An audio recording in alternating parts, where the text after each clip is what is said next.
제가 확신하건대 광야의 가장 중요한 특징은 세상과의 철저한 단절입니다. 하나님의 사람으로 그 사람을 온전히 하기 위해서 반드시 거쳐가는 과정이 광야랍니다. 그 광야의 시간을 통해 우리를 세상과 단절시키고 거룩함과 깨끗함으로 보존시킵니다. 아멘. 믿으십니까? 아멘. 그런데 그것이 끝이 아닙니다. 광야는 세상과는 단절됐지만 세상 속에서 보이지 않던 하나님이 가까이 느껴지기 시작합니다. 아멘. 그러면서 하나님을 자주 만나게 됩니다. 그러면서 내가 얼마나 부정한 존재인지를 다시금 깨닫게 되는 것이죠. 제가 왜 이것을 말씀드리냐 하면 다시금 우리의 삶의 현장 속에 광야를 그 신앙을 회복하셔야 된다는 것입니다. 여러분, 광야에서 주님을 만나지 않고 어떻게 성결하게 될 수 있다고 생각하십니까? 이사야서를 보다 보면 이사야 6장에 이사야가 선지자로 소명을 받는 장면이 나옵니다. 참 재미난 건 그는 이미 하나님의 부르심을 받은 선지자였다는 것, 이미 왕궁을 출입하던 선지자였다는 것. 그런데 왜 6장에 와서야 그가 이렇게 고백했을까요? 6장 1절입니다. 우시야 왕이 죽던 해에 내가 본즉 주께서 높이 들린 보좌에 앉으셨는데 그의 옷자락은 성전에 가득하였고. 언제 이사야가 주님을 만났냐 하면 우시야 왕이 죽던 해입니다. 왜 성경에 이렇게 기록해 놓았을까? 저도 듣고 묵상을 해보니 우시야 왕에게 이사야 선지자, 우시야 왕은 이사야 선지자에게 정말 왕이었어. 이 말은 뭐냐 하면 진정한 왕은 우시야 왕이었기 때문에 그가 죽을 때까지는 주님을 깊이 만나지 못했던 거죠. 여러분, 이해가 되시나요? 드디어 그 왕이 죽자 하나님이 그의 진정한 삶의 왕으로 다가오기 시작했다는 것. 그때 이사야가 고백했습니다. 그때 내가 말하되 화로다 나여 망하게 되었도다. 나는 입술이 부정한 사람이요 나는 입술이 부정한 백성 중에 거주하면서 만군의 여호와이신 왕을 배웠습니다. 하나님을 만나자 그가 깨달았어요. 내가 얼마나 부정한 존재인가, 내가 얼마나 죄가 많은 존재인가, 내가 얼마나 이제까지 선지자였음에도 불구하고 왕을 왕으로 모시지 못하고 보이는 왕을 왕으로 모시고 잘못되어 살아왔는가. 사랑하는 여러분, 우리의 삶에 이 성결한 모습이 회복되기를 소망합니다. 야고보는 공동체 회복을 위해 행함에 있는 믿음을 위해 다른 걸 강조하지 않더라. 다시금 기본으로 돌아와 우리에게 광야로 들어가 그 성결한 삶을 회복할 것을 부탁하십니다. 그리고 지혜와 총명 있는 자의 두 번째 특징으로 다 함께 따라합시다. 화평.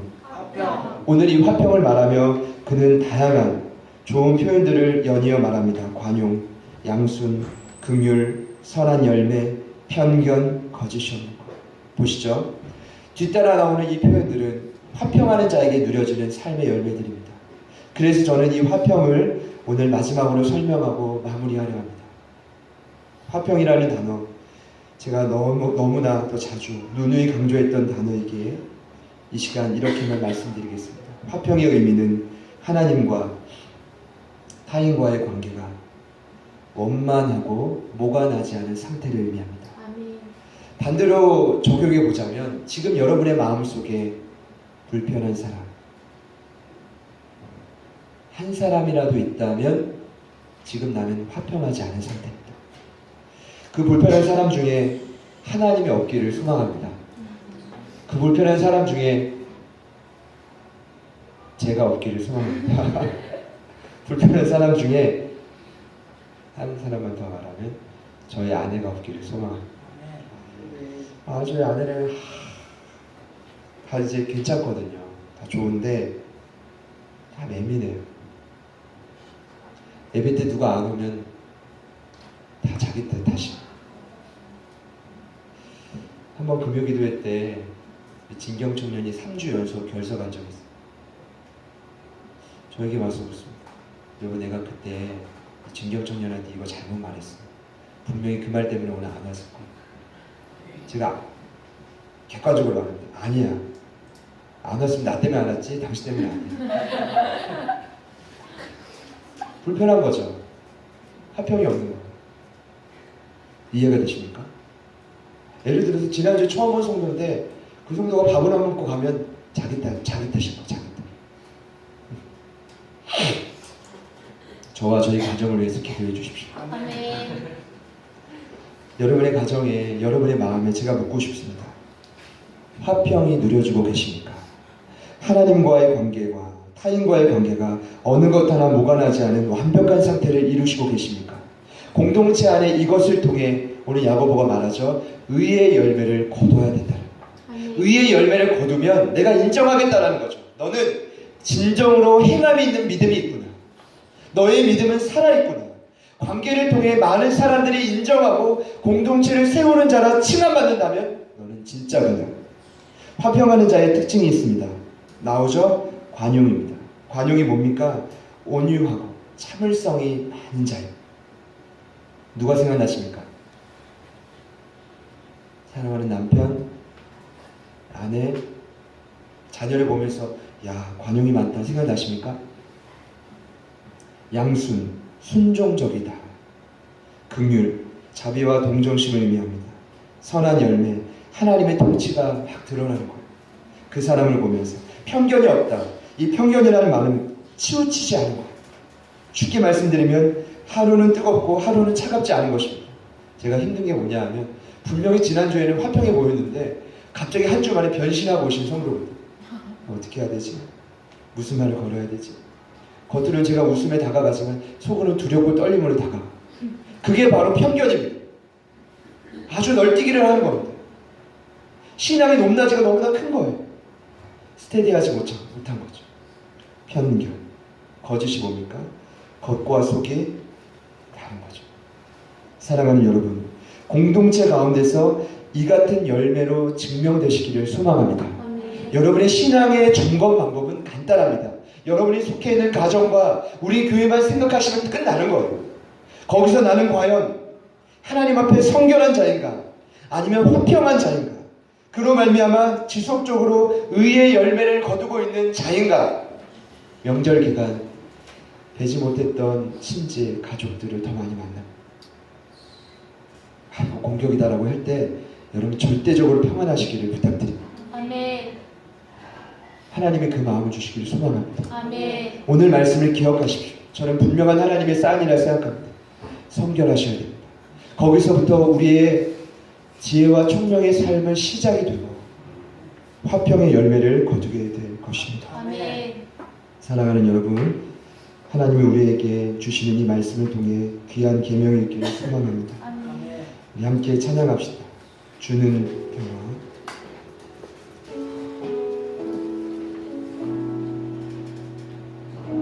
오늘 말씀을 들으시며 여러분 어떤 생각을 하십니까? 과연 성령께서 우리에게 주시는 계명은 무엇입니까? 또 그 이야기야 라고 생각하실 수 있습니다. 그러나 야고보는 또 그 이야기를 하고 있습니다. 왜냐하면 사람이요 자꾸만 듣잖아요. 그럼 지성이 발달해요. 그리스도를 아는 지성은 그냥 듣고 흘려보내지 않습니다. 지속적으로 반복해서 듣잖아요. 그럼 그게 나중에 습관이 됩니다. 습관적으로 신앙생활한다는 말이 나쁜 의미이기도 하지만 거룩한 습관은 우리의 삶을 결정적인 순간에 변화시켜요. 정말. 왜 야고보가 지속적으로 같은 말을 다른 표현으로 차별하지 말라, 말에 실수가 없어라, 아브라함과 라합처럼 너의 가장 소중한 것을 포기해. 아니 오늘 지혜와 총명을 얘기하며 화평의 의의 열매를 거두라. 왜 이렇게 말할까요? 같은 말을 핵심은 같지만 자꾸만 다르게 표현하는 거 아닙니까? 반응하셔야 됩니다. 그리고 반응하여 그것이 우리의 삶의 습관이 되셔야 됩니다. 아, 지금 나는 적용이 되지 못하고 있구나. 오늘 말씀만 기억합시다. 하나님 내 삶에 평화의 도구로 나를 변화시켜 주시고 나를 쓰게 하여 주옵소서. 나를 성결케 하여 주시옵소서. 그로부터 지혜와 총명이 내 안에 누려지게 하여 주시고 더 나아가 우리의 가정과 공동체에 의의 열매를 다른 말로 한다면 관계의 열매를 아름답게 거두어가는 제가 되게 하여 주옵소서. 우리 같이 찬양합시다. 주는 평화, 주는 평화, 맡긴 나를 모두 하셨네. 주의 평화, 우리의 평화,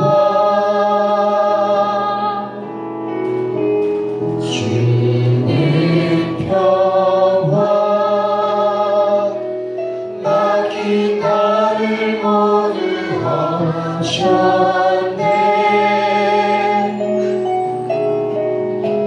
주의 평화,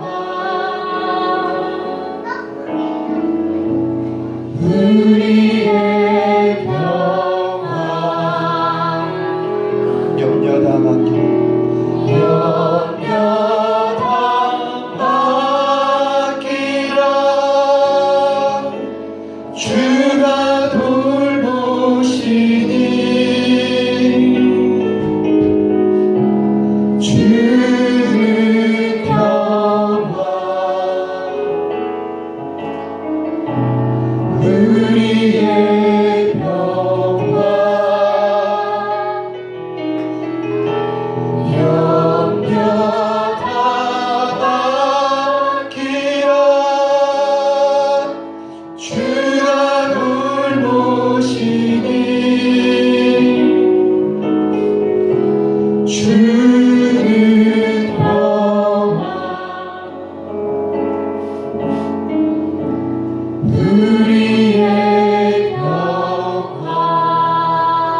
여러분 고민하셔야 됩니다. 왜 나에게 들려지는 말씀이, 때로 은혜가 되는 말씀이 삶으로 적용되지 않을까? 저는 말씀을 준비하면서 씨 뿌리는 자의 비유를 통해서 분명히 깨닫습니다. 저의 경우는 세상의 염려와 재물의 유혹 때문입니다. 그래서 제가 주님께 다시금 되묻은 것입니다. 하나님, 내가 내려놓아야 될 부분이 어디까지 포기하고 더 주님을 신뢰해야 됩니까? 반문하고 원망하지만 하나님 앞에 서보면 여전히 죄인인 저를 보게 됩니다. 하나님이 말씀하시면 있는 모습 그대로 그 진단을 받아들이면 되는 것이죠. 저의만의 문제입니까? 아니면 혹시 여러분들 안에도 순종하지 못하는 연약한 부분들이 아직 내 삶을 끌어내리고 계십니까? 이 시간 하나님과의 관계가 회복되어져야 우리의 삶의 진정한 평화를 누릴 수 있다고 저희는 배웠습니다. 이 시간 먼저 기도합시다. 하나님과의 막혀있던 그 관계, 내 삶의 죄된 원인이 무엇입니까? 다시금 지난주에 우리의 삶이 회복되었어도 또다시 한 주간 우리의 삶을 억눌렀던 문제는 무엇입니까? 하나님, 거울 앞에 비춰진 우리의 모습을 있는 모습 그대로 보게 하여 주옵소서.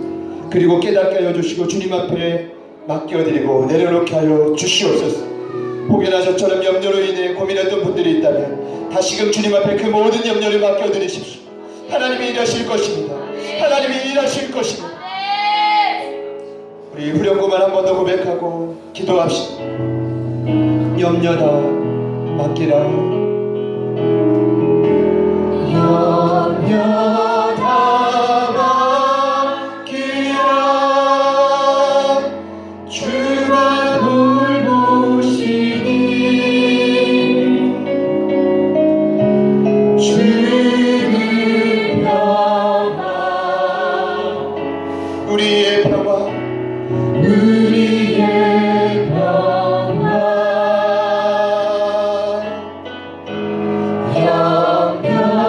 염려하라.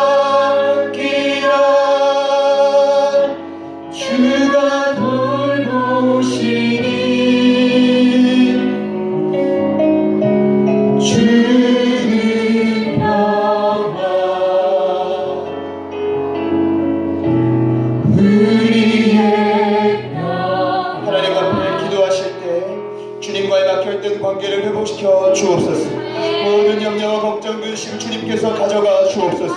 주님 앞에 모두 다 내려놓사오니 주님 일하여 주시옵소서. 우리 다같이 주님 이름 부르시고 간절히 한번 기도하십니다. 주여.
한 가지만 더 같이 기도합시다.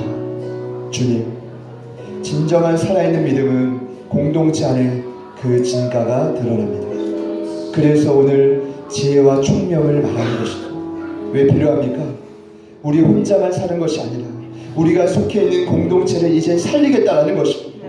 어느 정도 시간이 지나면 나 혼자 잘 먹고 잘 지내고 사는 것이 문제가 아닙니다. 주님께서는 지속적으로 우리에게 말씀하십니다. 너를 통해 너의 가정과 공동체와 지역을 살리기를 원한다는 것입니다. 하나님, 우리를 화평의 도구로 삼아 주옵소서.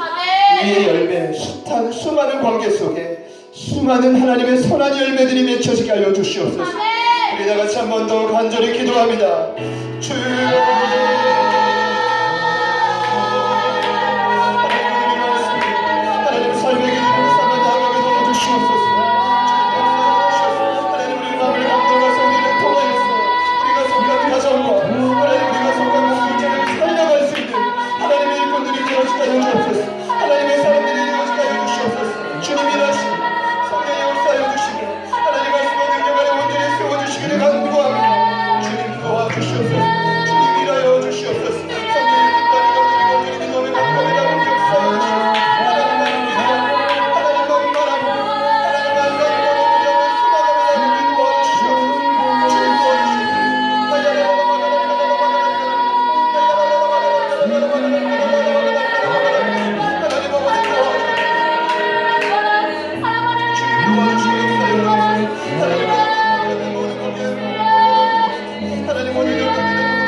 행함이 없는 믿음은 죽은 믿음이라 하였습니다.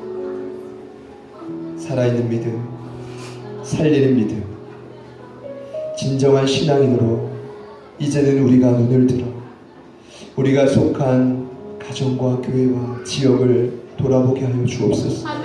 나 홀로 살아가는 것이 아니라 나의 이 믿음과 실천이 누군가에게 고스란히 흘러가고 있음을 깨닫게 하여 주옵소서.